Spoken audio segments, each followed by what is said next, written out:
je vous propose ce matin de réfléchir à ce qui fait naître l'espérance dans le cœur de l'homme. Quelle est sa source? Essayez de vous poser cette question. D'où vient l'espérance? Je ne parle pas ici des optimistes qui voient toujours le verre à moitié plein. Je ne parle pas non plus de celles et ceux qui ont affronté ou qui affrontent un burn-out ou une dépression qui relève de la pathologie, de la maladie. À votre avis, qu'est-ce qui donne naissance ou pas à l'espérance? Vous-même, posez-vous la question, avez-vous de l'espérance? Vous souvenez-vous comment elle est née en vous?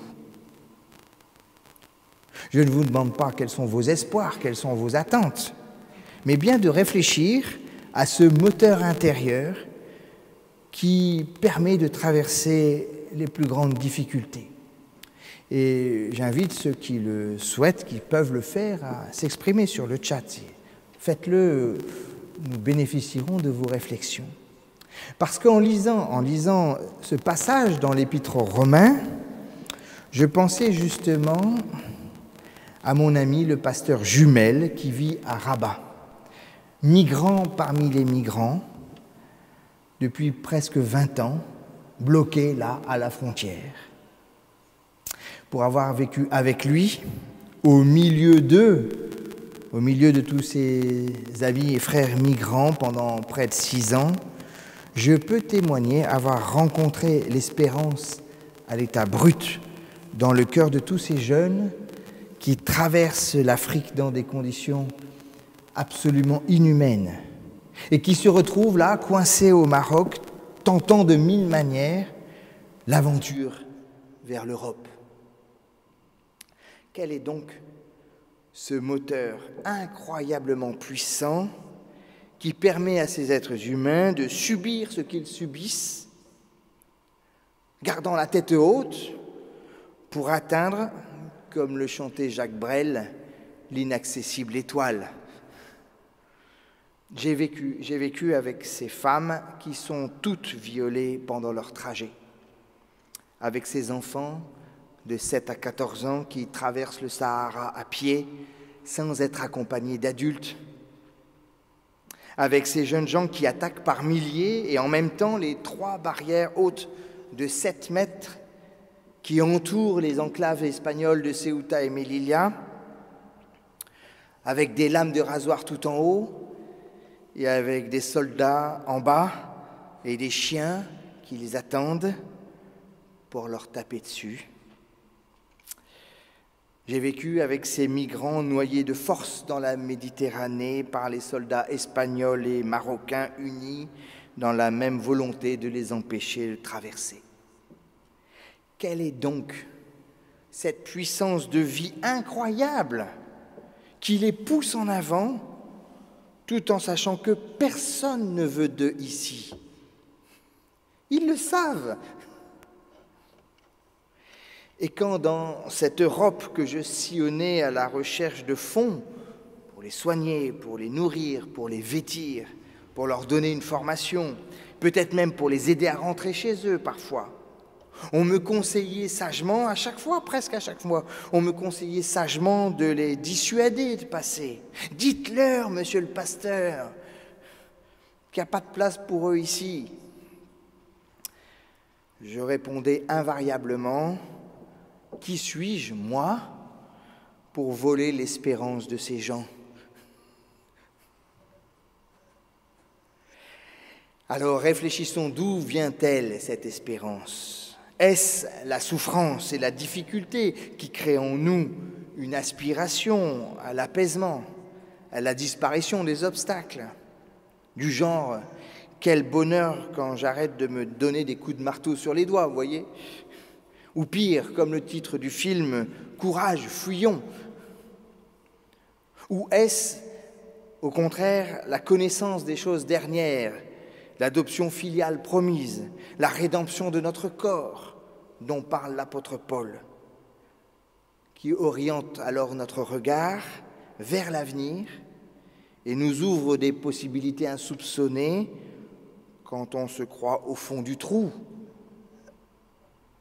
Est-ce que l'espérance est fondée sur une colère, une protestation, une indignation contre les événements et la réalité qui nous menacent, nous agressent?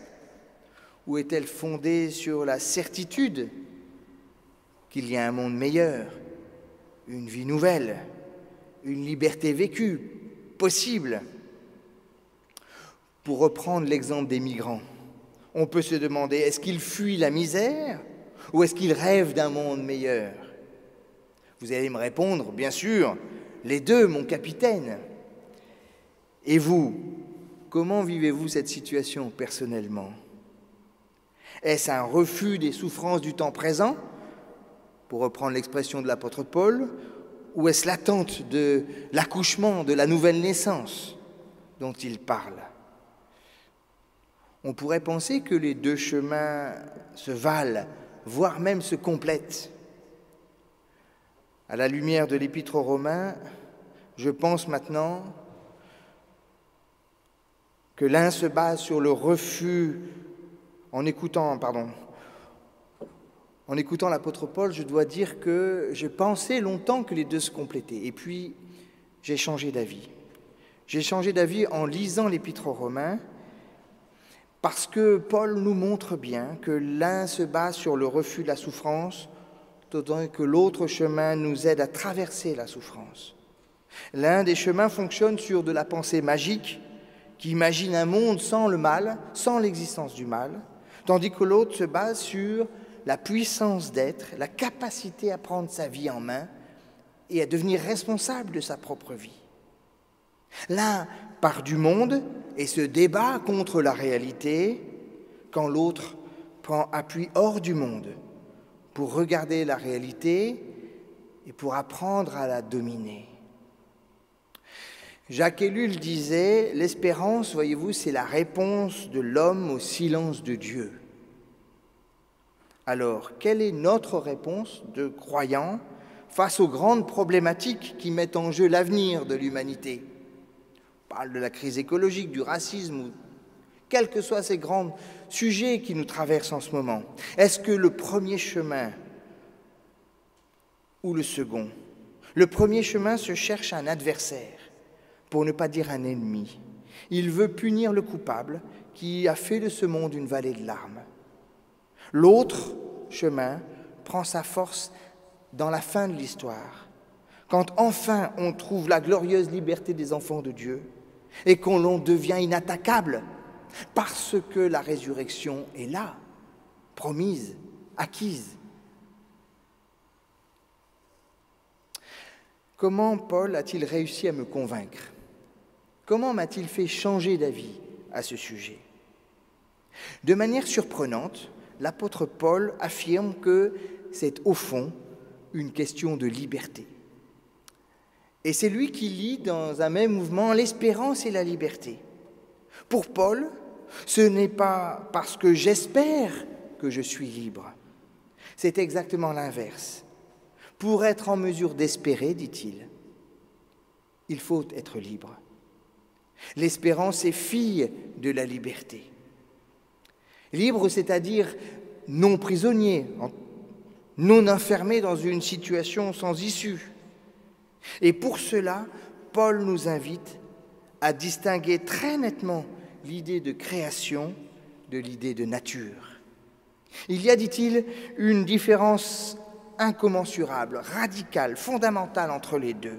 Il n'y a pas de commune mesure entre les souffrances du temps présent et la gloire qui va être révélée en nous. On ne joue pas dans la même cour, on ne vit pas sur le même plan. Bref, apprenons ensemble à distinguer les deux. La nature, qu'est-ce que c'est que la nature? C'est une donnée physique, biologique, environnementale. On parle de milieu naturel à propos de ce qui nous environne et dans lequel on vit. La nature, c'est ni bien ni mal, ni bon ni méchant, ni moral ni immoral. Il n'y a aucune intention dans la nature, aucune volonté cachée, aucun projet, aucun dessein secret dans la nature. La nature, c'est un fait réel. C'est ce que nous sommes en réalité. La nature, c'est ce qui est de l'ordre du nécessaire, de l'inévitable, de l'incontournable, du destin. C'est notre destin. C'est ce qui nous fait dire avec un soupçon de fatalité dans la voix, « Je n'y peux rien, je suis comme ça, c'est ma nature. Je ne peux pas changer. » Ou alors, « C'est comme ça, c'est la vie. » Et ce n'est pas un choix. La création est soumise à la futilité, non pas de son propre gré, mais à cause de celui qui lui a soumise, dit Paul. Cela signifie que nous ne pouvons pas décider de quitter ce monde qui est notre milieu naturel, de nous en échapper pour aller je ne sais dans quelle sphère spirituelle, ni même de faire comme s'il n'existait pas, comme le suggère le bouddhisme. Nous y sommes soumis, c'est notre réalité. Nous ne pouvons pas quitter notre corps, notre monde, notre vie. Et pourtant, Paul dit que ce temps, cet espace naturel dans lequel nous vivons est soumis à la futilité. Autrement dit, à ce qui n'a pas de consistance, à ce qui n'est que évanescence, vanité, buée, vanité des vanités, tout est vanité, dit à l'envie l'Ecclésiaste. La futilité, c'est ce qui va nécessairement disparaître et mourir à un moment ou à un autre. Ce qui n'a pas de valeur en soi, ce qui n'a pas de poids déterminant, parce que nous vivons sous l'esclavage et la dépendance du périssable, dit Paul. Tout ça va disparaître, tout ce que nous sommes. L'homme tout pénétré de sa grandeur immense qu'il soit est prisonnier de ce qui n'a pas de valeur. Voilà la vérité, c'est un destin inéluctable, un destin d'être basé sur ce qui va disparaître. Évanescent, vanité. En même temps, Paul parle de création. Création, c'est un mot théologique qui parle d'un lien entre Dieu et la nature. Il y a création parce qu'il y a créateur. C'est donc une confession de foi de celui qui croit que Dieu est à l'origine de sa vie et du réel. La création, c'est que ce que l'homme devient quand il entre en relation avec Dieu, sans pour autant quitter la nature. La création, c'est la nature qui reconnaît que Dieu existe et qui reconnaît en Dieu son origine. Paul appelle cela la gloire qui va être révélée en nous.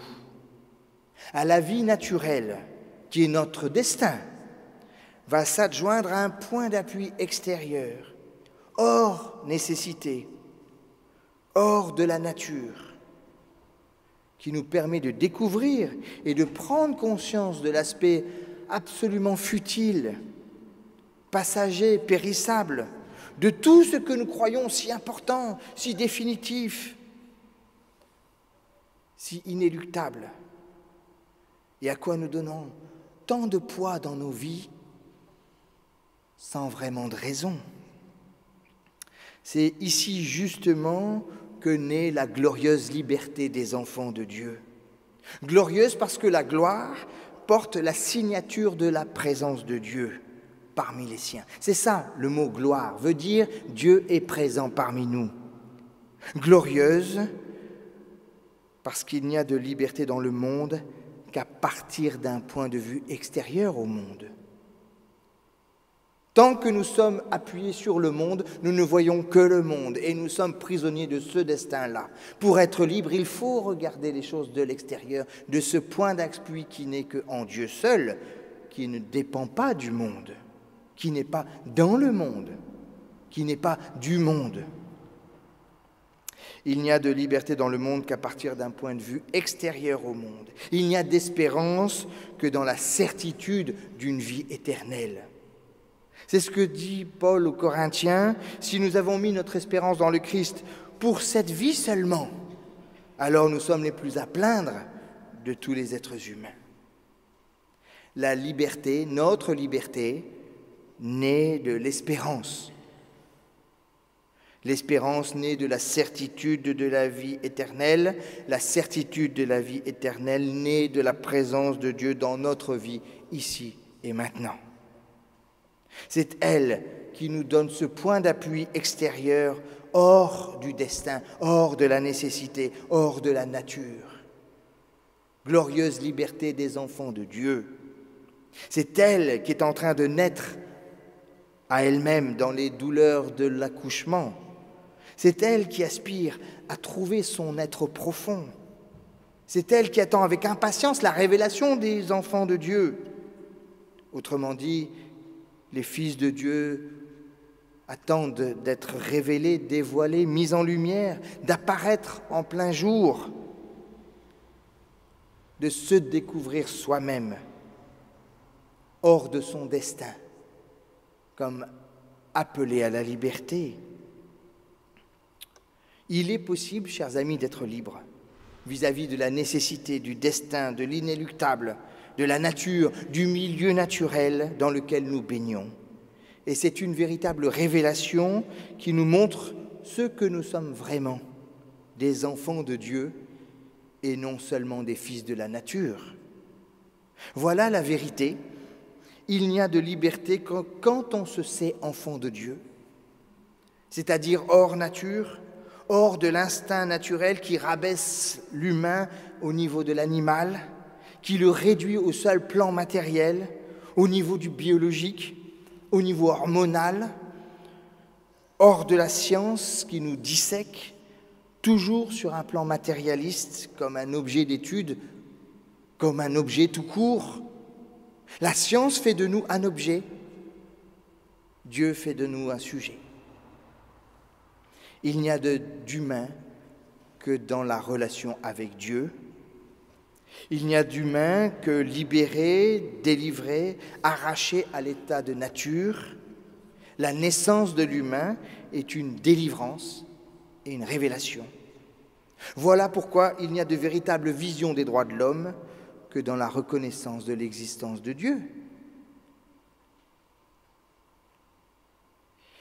Paul qualifie la réalité parfois vécue dans la douleur pour lui donner un sens. Et le sens de notre existence n'est plus dans l'absurde, non plus dans l'injustice, non plus dans le destin, non plus dans la nécessité, non plus la fatalité du « c'est la vie », non plus le malheur, non plus la punition, non plus le scandale, non plus l'occasion de chute, non plus une volonté mauvaise, diabolique, que sais-je encore, méchante, d'un ennemi, mais comme une naissance en train de venir, l'advenue de la vie, du neuf, du possible, de l'avenir à construire. Et pour cela, pour nous aider sur ce chemin, il nous offre deux béquilles. Les prémices de l'Esprit qui intercèdent en notre faveur, c'est-à-dire qui prient pour nous, qui plaident pour que cela ne soit pas insupportable. Je crois, moi, à la providence divine qui me parle d'un Dieu qui ne s'absente pas du réel, mais qui marche à mes côtés, qui intercède pour moi. Nous ne sommes pas tout seuls dans la barque. Et puis, deuxième béquille, la certitude que tout coopère au bien de ceux qui aiment Dieu. Mon Dieu n'est pas un Dieu méchant. Je crois, moi, à la prédestination qui raconte une histoire de l'humanité qui se déroule dans la main de Dieu, qui lui et lui seul n'est pas soumis aux aléas du temps et de l'histoire. Alors, porté par cette foi en la providence et en la prédestination, libre de la glorieuse liberté des enfants de Dieu, je peux dire en toute liberté, l'Éternel est mon berger, je ne manquerai de rien. Il me fait reposer dans de verts pâturages. Il me dirige près des eaux paisibles et il restaure mon âme. Il me conduit dans les sentiers de la justice à cause de son nom. Et quand je marche dans la vallée de l'ombre de la mort, je ne crains aucun mal, car tu es avec moi. Ta houlette, ton bâton me rassure. Tu dresses devant moi une table en face de mes adversaires, tu oins d'huile ma tête et ma coupe déborde. Oui, le bonheur et la grâce m'accompagneront tous les jours de ma vie. J'habiterai dans la maison de l'Éternel jusqu'à la fin de mes jours. Glorieuse liberté des enfants de Dieu. Amen.